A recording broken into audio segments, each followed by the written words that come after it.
This is Locked On 76ers. He's Keith Pompey. I'm Marc Farzetta. 76ers get the big win over the Clippers last night by being able to come alive in that second half.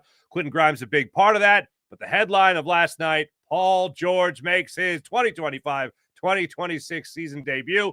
We'll break it all down and more on this edition of Locked On 76ers.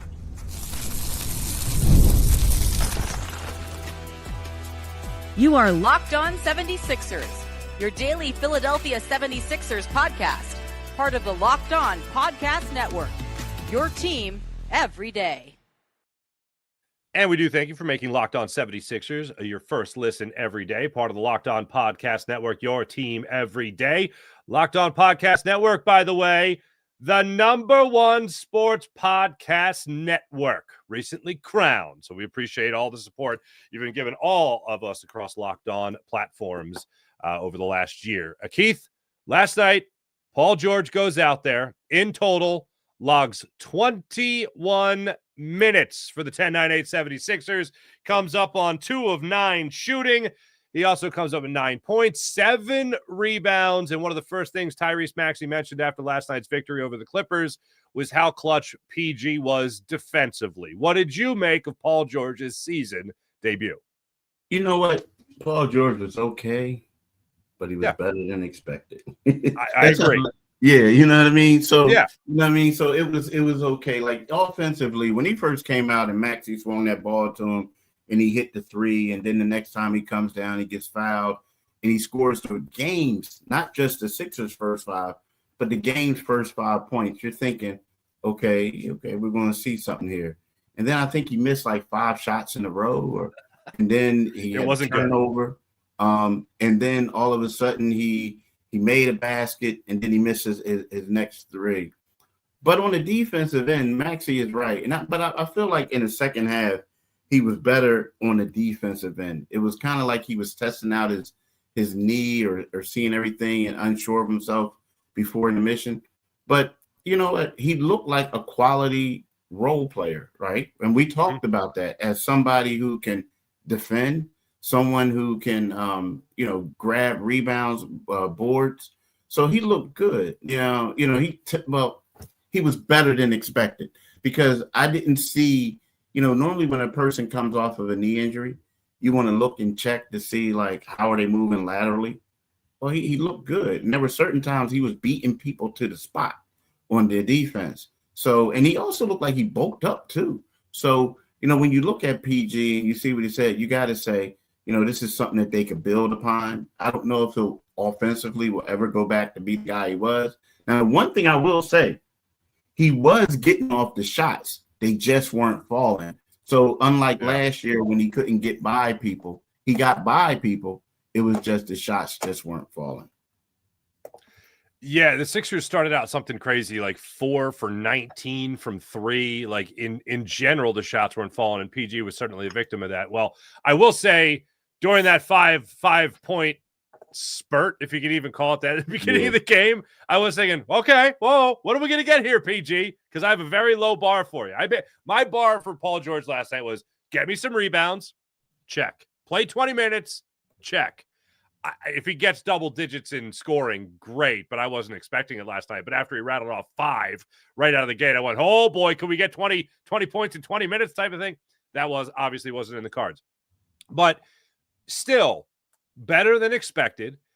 One thing, when the game was over and I was listening to Paul George just talk about his conditioning, I think a lot of people might look at it and even listen to us say, hey, good first step type of thing.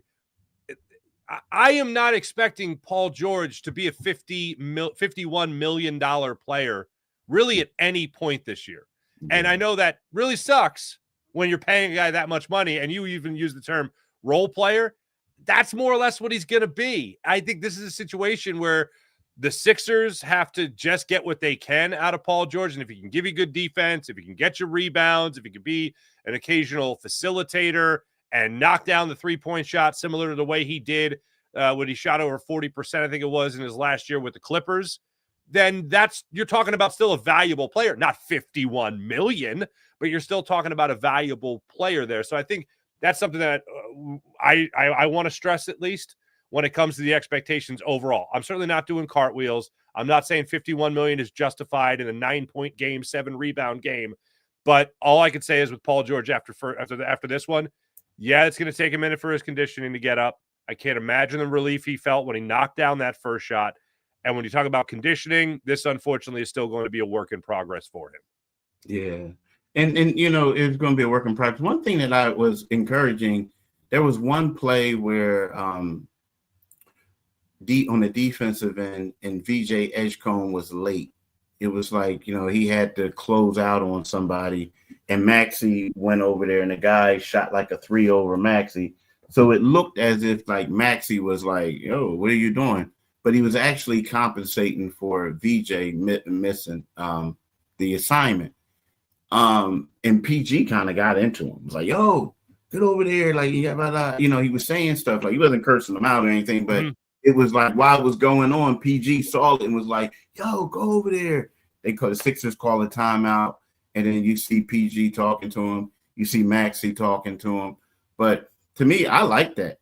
I like that, like that type of leadership. Like, yo, and you make sure you get over there. You got to do what you got to do. So, yeah, it's like the role player stuff, but also the leadership, because let's face it, he's a 9-time All-Star, a guy who's a great defender, and VJ Edgecom aspires to be a more than 9-time All-Star, and he wants to be a great defender.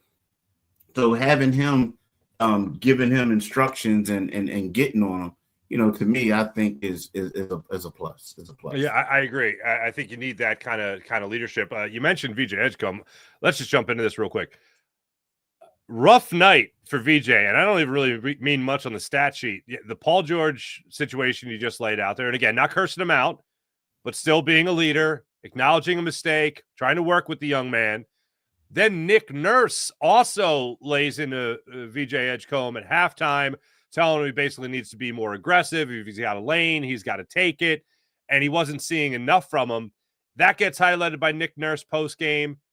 Tyrese Maxey highlights it post-game as well.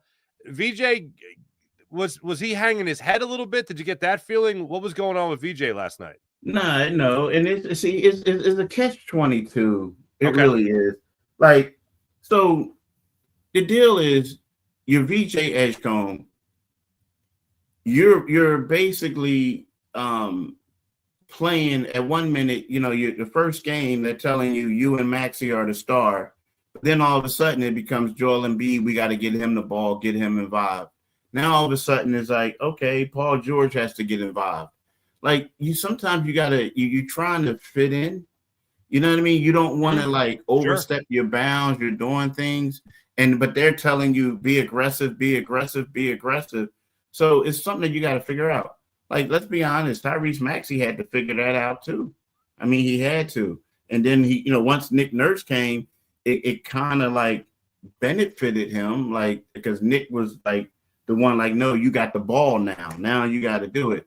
So I just feel like he has to be aggressive, but it was also one of those things where this was Paul George's night.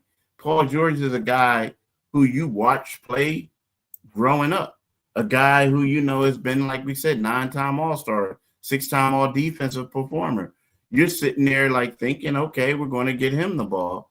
But so right now, it's just a matter of him learning how to pick his spots and do a lot of things. Like, I think we forget that it's only been 13 games for him in his career, 13. So I have faith that he'll get it together. I have faith. I honestly do. And like they saying, hey, swing the ball, do this, do that. Oh no, go downhill and dunk on somebody. Like, you know what I mean? So like he has to figure out the flow of the game, when it's best for me to swing it and when it's best for me to just say, forget all of y'all. I am him. And I'm going to come down the lane and embarrass a couple fools. So yeah, he has to figure that out. Yeah, just on VJ's for VJ's side of things here. Third quarter, I know he came out. He looked like I don't want to say he was a different man, but he definitely looked like he was playing with a little bit more purpose. He got the great pass from Grimes, kind of threading the needle. He got the slam out of that early on in the third. Then in the fourth quarter, you start to see him come alive again, knocks down a jumper to cut the lead to a 5-point lead there for the Clippers. Ended up hitting that big three. I think it was either to give the Sixers, it was to give the Sixers a 1-point lead, 98-97. So you definitely saw him get a little bit more aggressive. But one of the things that Maxey did mention was he was going to bust his chops about the 0 for 2 from the foul line late in that fourth quarter. Yeah. But he realized he already had a little bit of a rough night between PG and Nick Nurse. He was like, I'm going to let him go on this one. So I thought that was a good call by Tyrese Maxey. Hey, speaking of Tyrese Maxey, we've got to talk about those 31 points last night, how he got those. Also, I'm going to recap just the ins and the outs of Paul George when we come back as well to put a bow on that conversation, because it wasn't just the 21 minutes. It's how those 21 minutes were allotted. We'll get to that and more when we return. This is Locked On 76ers and the Locked On 76ers YouTube channel. And right now I'm going to tell you about Rippling. Are you guys taking advantage of what Rippling is offering? I sure hope so. Rippling, ladies and gentlemen, is for business owners. And here's the truth. SaaS promised to make work easier. That's SaaS. But now the average company is buried by hundreds of apps that slow down your teams, simply don't work for you. And that's not SaaS. That's sad. Software as a disservice. That's why you need Rippling. Rippling is the unified platform for global HR, payroll, IT, and finance all in one place. They've helped millions of businesses replace a mess of disconnected tools with one system designed to give leaders clarity, speed, and control as well. What you absolutely love about Rippling is how it removes the bottlenecks that form and busy work that slows teams down. Everything from onboarding to payroll to IT access. And right now, you can get 6 months free when you go to rippling.com/LockedOnNBA. That's rippling.com/LockedOnNBA. rippling.com/LockedOnNBA. That's rippling.com/LockedOnNBA for 6 months free. And how about the amazing PrizePicks? How fantastic is PrizePicks? You can have yourself a great time with PrizePicks. This episode, as a matter of fact, is brought to you by PrizePicks. You and I make decisions every day, but on PrizePicks, being right can get you paid. Don't miss any of the excitement on the sports seasons when it comes to basketball, when it comes to the NFL, when it comes to both. No better time to jump in on all the action than with PrizePicks right now, the simplest way. Just pick more or less on player stat projections, at least 2 player stat projections. And if you get them right, you win. It takes less than 60 seconds to make your lineup, and you can play anywhere PrizePicks operates, including California, Texas, and Georgia. I've been having so much fun on PrizePicks, especially just riding the success of Tyrese Maxey this year. Been picking my favorite teams, my favorite players in the NFL as well. And the new Stacks feature is a game changer. You can now pick more on, let's say, Tyrese Maxey's points, threes, and assists in the same lineup. Plus, one of the players leaves early with an injury. Well, that's the injury reboot. It saves your lineup from a loss. Download the PrizePicks app today and use promo code LOCKEDONNBA to get $50 in lineups after you play your first $5 lineup. That's promo code LOCKEDONNBA for $50 in lineups after you play your first $5 lineup. PrizePicks, it's good to be right. Just to put a bow on Paul George, he was out there for every start of every quarter against the Clippers last night.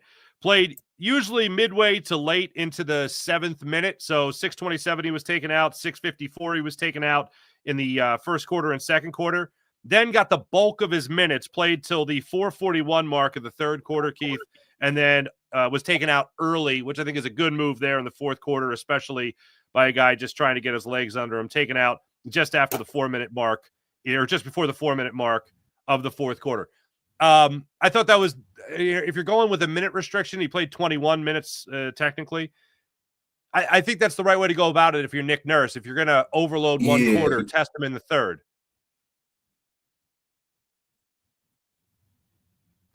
Yeah, I guess. I mean, yeah, that's true. I mean, that's what you did for, not really. Joel was in the first half of those games, but yeah. But my thing is, if he's one of your better players, sometimes you might want him on the floor when it comes down to closing out, especially defensive.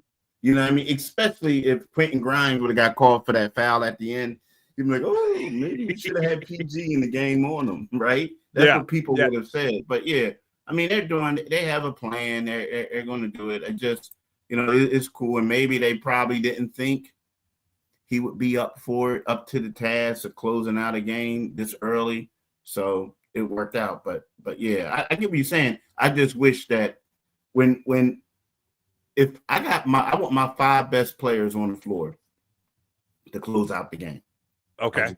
I just want my 5 best. But from a staggering standpoint, although Maxey played the entire second half, but from a staggering standpoint, you do have another great option to start off a quarter or to start off the fourth quarter with him being out there. Yeah, I'll say that if you're going to have him not close out a game, the first game he's back is the game I'll be okay with. You take him into Milwaukee, that's where I'll have a little bit of a problem. I would want him, especially after this first game, absolutely have him out there. Last night, do you think he was one of the 5 best players out there? I think on the defensive end, he was defensively. Sure, yeah. I mean, offensively he struggled, but he did have 2 blocks. He did a couple things, and my thing is like even if he wasn't, he's still Paul George. You know what I mean? Like you still get some leadership. You get a lot of other things from him. You know, I think that. I mean, Maxey was baking, so you didn't need him to score points. Edgecom was baking, and not Edgecom. Grimes was baking in the fourth quarter. You didn't need that. So was Drummond getting the opportunity. So with that being said, yeah, I would have had him out there for the defensive end. Yeah, I would have him out there. Speaking of that fourth quarter and speaking of that second half, especially with Tyrese Maxey, you're talking about a guy who had 12 points at the half, finished with 39 points in the game in total. 14 of the 39 came in the fourth quarter alone. Again, 39 points on the night. There was one point, Keith, where he was having another game where it was like 21 points on 21 shots. And you're like, you don't want that AI number. I know that's always the associate, 40 points for 40 shots and all that. But you don't want to make a habit of that with Tyrese Maxey, especially when other guys around you can score. And I was a little worried in that first half, but in the second half, he really started to come alive for this team, obviously. You talk about ending with 39 points, another 30-point performance for him, I believe his 8th now on the season. He just, for me, Keith, he just continues to grow. At 6 assists last night, which I know is not a huge brag. 4 of those came in the first half. But this is a guy that is just continuing to find ways to help this team close out games. Yeah, and he has to. I mean, Nick Nurse had a conversation with him and VJ Edgecom on Sunday, basically asked them 4 questions. And, I'm paraphrasing. Are you guys tired? They said, nope. Are you guys playing too many minutes? No, he says, are you okay? He said, yep. Are you playing too many minutes? Nope. You sure? Yep. Are you guys looking for some help? Nope. Right. So, it's one of those things where he says, like, listen, you got to suck it up right now. And they are doing it. Play 40-plus minutes and lead us in scoring. We need that. Like, Joel Embiid, when he comes back, he's going to help out with some of it. When PG gets up to speed and other people get up to speed, they're going to help out.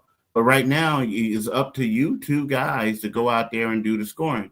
And Maxey did his. Like, you talked about 14 points in the fourth quarter, but he scored 27 of his 39 in the second half, right? I mean, he played well. He had 13 points in the third, 14 in the fourth. So, it's one of those things where, he's second in the league in scoring at 32.4 points, I believe it is. Is either 4 or 5.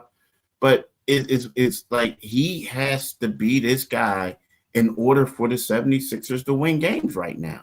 And you know what? He's holding up to his bargain. Now he's logging a lot of minutes, 40.4 minutes per game, which is a lot. But at the same time, that's what he has to do. So a day like the day they're practicing, I don't want to see him doing much. After they play the back, bruh, relax for a couple of days. But on the floor, they need him to do what he's doing, carry the 76ers. Mm-hmm. Yeah, some whirlpool time. I think he's overdue for Tyrese Maxey. There was a thought that went through my head in that third quarter. And look, the Sixers for the second straight game didn't completely fall apart in the third quarter, which is good. I think it was a 23-23 game in terms of scoring overall in that third quarter, which is a step in the right direction for the Sixers, who just a couple of games ago were minus 9.5 in terms of point differential in the third quarter, worse than the NBA. Now, magically, they have it down to minus 7.5 going into the third quarter yesterday. So that's down even further now with it being even, obviously. So for me, there was one point, though, despite the even scoring in that quarter, that the Sixers just looked like a team that was still learning how to win. And I think a lot of what into that thinking was the fact that the Clippers were on the back-to-back. The Sixers clearly weren't. James Harden hasn't gotten any younger, yet he burned Maxey on a crossover that Maxey even acknowledged in the postgame. He crossed over, I think it was Trenton Watford at one point. The thing that changed the tide for me wasn't just Maxey going off offensively. It was Grimes defensively.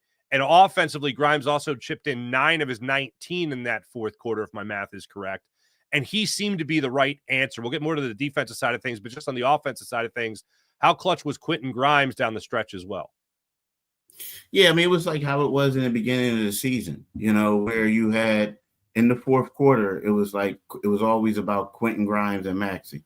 You know what I mean? Like Maxey, it was at one point, Maxey was one of the league leaders, or both of them were amongst the league leaders in fourth quarter points. I don't know I know Maxey still is. I'm not sure if Grimes is, but early in those first 4 or 5 games, I think Grimes might have been number 5 on the list, where Maxey was third.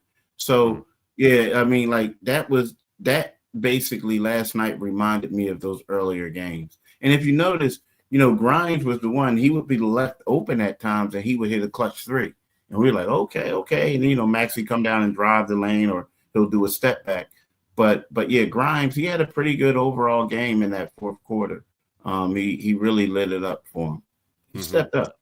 Yeah, I know. I thought he absolutely stepped up. And it looked like there were a number of defensive variations, the looks that they tried to give James Harden throughout the night. I forget what it was in the first quarter.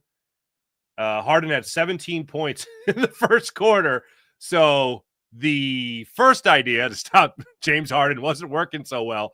The Sixers were finally able to crack that code a little bit later in the game. We'll get to that and what Quentin Grimes had to do with that when we return. This is Locked On 76ers and the Locked On Sixers YouTube channel. And now I want to tell you about the incredible people at Robinhood and how great they're doing and what they could do for you with Robinhood. Robinhood. Think about this. Your ambition just met its match with Robinhood. You play for the win, not just on game day, every day, locking in on every opening, beating your personal record, beating it again. How about this? Channel the drive, that drive into your money. Robinhood puts you in control of your money. Trade stocks, EFTs, options, futures, and crypto all on one platform. You can now build and execute your own trades from a desktop with Robinhood Legends Advanced Tools, or take advantage of the new Robinhood strategies with a tailored portfolio managed by a team of experts. You can expect more from yourself. Well, expect more from your money with Robinhood. Get started today at Robinhood.com/yourmoney. Again, that's Robinhood.com/yourmoney. Your money, your move. And now it's time to tell you about Rugiet. Yeah, that's right. Rugiet. Let's be real. Making excuses doesn't solve anything. You've all heard it before. It's the stress. I'm tired. It happens to everyone sometimes. But when it comes to performance, sometimes your body just needs a little extra support. That's where Rugiet comes in. Rugiet.com offers fast-acting, doctor-prescribed treatments for ED designed to help you stop making excuses and start making moves. Rugiet makes it easy to get started. You just connect with a board-certified doctor. 100% online. No awkward waiting rooms. No in-person appointments. If prescribed, your treatment ships directly and discreetly to your door. Visit Rugiet.com/LockedOnNBA to get 15% off your first order. That's RUGIET.com/LockedOnNBA. And don't forget, Use our promo code LOCKEDONNBA so they know that we sent you. Rugiet. Stop making excuses and start making moves. Keith, I'll tell you who's making moves in a totally different context in the Sixers game in the fourth quarter, and that was... Let's say, oh, really? What happened? Where was I in the fourth quarter? Quentin Grimes making moves. So let me see if I got this. Now, I don't mean that it was on purpose all the time. However, Maxey was on Harden, cooked him once on a crossover to his right. Trendon Watford was on him at one point. They were running a box and one at one point. And then the guy that really put a hitch in the giddy up of James Harden was Quentin Grimes, Keith. He seemed to be the best matchup there. Now, look, down the stretch, you hope that a guy like Kelly Oubre is obviously back sooner rather than later and healthy and can do that. You hope a guy like Paul George is up to the task and can do it. But Quentin Grimes really showed me something defensively last night. I was really impressed by really his effort, especially in the fourth quarter. We'll get to that final possession, but overall, what'd you make of Quentin Grimes on James Harden? I mean, I thought he did a great job. I mean, Quentin Grimes is funny because every few games he'll do something. He's like, man, he's a great addition. Like, he's a great piece. You know what I mean? Like, and the thing is, a lot of people always talk about Quentin Grimes' defensive performance, but I know him more as an offensive player. And last night he did knock down some great, shots. But at the same time, you're right. He was, and I don't want to say he neutralized James, but he did a really good job on James, right? Yeah, I think that's fair. He did a great job on him. Maxey shouldn't have been guarding him. Wofford shouldn't have been guarding him. Grimes was a great person for him to guard. So yeah, I got to give him lots of props. And again, he keeps showing you why he can be an important piece for this Sixers team. Yeah, there was a point there where I was thinking about what you and I talked about yesterday, quoting Nick Nurse when Nick Nurse was talking about Kelly Oubre finding his offense through his defense. Mm-hmm. And I felt very similar with Quentin Grimes, where I think of him true as an outside shooter, a guy that can run your second team. I certainly think of that, but it's all offensive. Defensively, I think of him as an above average willing defender. Like, people used to say this all the time with Ben Simmons. Like, of course he looks great because he really wants to play good defense, when a lot of the league doesn't really care about defense. So anybody that's even willing looks better than they really are in comparison. But Grimes reminds me of that from the smaller, not of course a 6'9", 6'10" guard position, but more of the 6'4", 6'5" guard position that he is. He really wants to go out there and make a difference. Like, he really just wants to go out there and help his team win any way he can. And when he got the number, when he got called to go up there and D up James Harden, he was really, wherever Harden was, that's where he was. And I loved seeing that from him. Now, when it comes to the final 11 seconds of the game, let me just say, I think it's absolutely garbage that was a foul taken away from Nico Batum. I don't know how you could reach across the chest of another player and it not be a foul, but that's the way it was called. So they get the ball with 11.8 seconds left on the clock. The Clippers get the inbounds play. It goes to Harden. Grimes D's him up. Absolutely. I mean, he hit the elbow. That's, to me, he fouled him, but they didn't call it, so oh well. But they get the second chance opportunity. It goes in the corner to James Harden. Grimes, I'll use the word, scampers over to D him up. He misses the shot again. All is fair in love and war. They don't get the final bucket. They don't get the win. The 76ers were able to close it out there. I'll say this about Grimes. Yeah, I do think it was a foul, but he was right there both times to make sure Harden didn't knock down that shot. Wait, what do you got? What are you doing? What is that? Were you waving it off? He was hacking the ball. Okay. Yeah, it was a foul. He got away with it. But yeah, but you know what? It is what it is, man. Stuff happens, right? Stuff happens. Like, here's the deal. Like, the Sixers are going to have to win some controversial games. They're going to have to get some lucky, get some like benefit from some calls or no calls, and that's what happened. Like, when the last 2-minute report comes out today, people are going to be like, oh, people in LA are going to be like, oh, they were robbed, this and that. So it is what it is. You know what? We don't know if James is going to go down there and make all three foul shots if you make 2, or probably would have. He's a great free throw shooter. Mm-hmm. But at the same time, the Sixers would have had an opportunity at 6.3 seconds left to take it the length of the court, or maybe call a timeout and inbounds it down there and basically win the game. So with that being said, it is what it is, but stuff happens all the time in sports, and the Sixers were fortunate, but a win is a win, right? Do you think Batum got away with one? I don't know. I mean, maybe like it was. I didn't get to see the replay, but all I know is he sold it well from where I was at. No. But see, you got to understand something. The Sixers were getting the benefit of a lot of the calls early on, and Batum was complaining about it and this and that.